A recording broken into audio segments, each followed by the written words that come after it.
যে কোনো সময় সরকারের সিদ্ধান্তে আওয়ামী লীগের কার্যক্রম আবারও সচল হতে পারে প্রধান উপদেষ্টা ডক্টর মোহাম্মদ ইউনূসের নামে গণমাধ্যমে উঠে আসা এমন প্রতিবেদনের শিরোনাম ঘিরে চলছে তুমুল বিশ্লেষণ। জাতিসংঘ সাধারণ পরিষদের অধিবেশনের ফাঁকে জিটিওকে দেয়া এক বিশেষ সাক্ষাৎকারে প্রধান উপদেষ্টা অধ্যাপক ডক্টর মোহাম্মদ ইউনূস নাকি স্পষ্ট করেছেন আওয়ামী লীগের বর্তমান অবস্থান নিয়ে সরকারের সিদ্ধান্ত।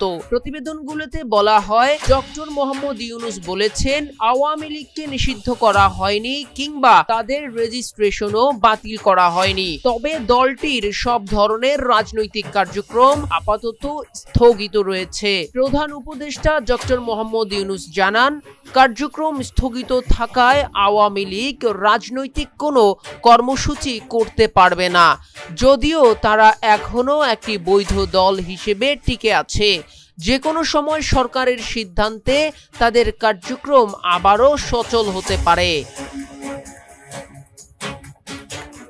প্রতিবেদনে বলা হয়, এক প্রশ্নের জবাবে ডক্টর মোহাম্মদ ইউনূস বলেন, আসন্ন নির্বাচনে আওয়ামী লীগের অংশগ্রহণের বিষয়টি সম্পূর্ণভাবে নির্বাচন কমিশনের এখতিয়ার।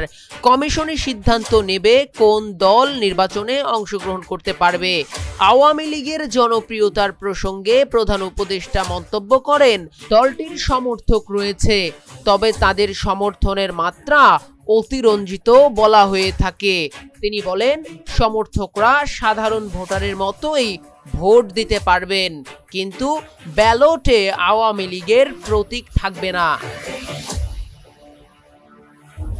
প্রতিবেদনটিতে ডক্টর মোহাম্মদ ইউনূসের বক্তব্য আকারে উল্লেখ করা হয়েছে, আওয়ামী লীগ নিজেদের রাজনৈতিক দল দাবি করলেও কখনোই একটি গণতান্ত্রিক দলের মতো আচরণ করতে পারেনি, বরং তারা সহিংসতা ও হত্যার রাজনীতিকে প্রশ্রয় দিয়েছে।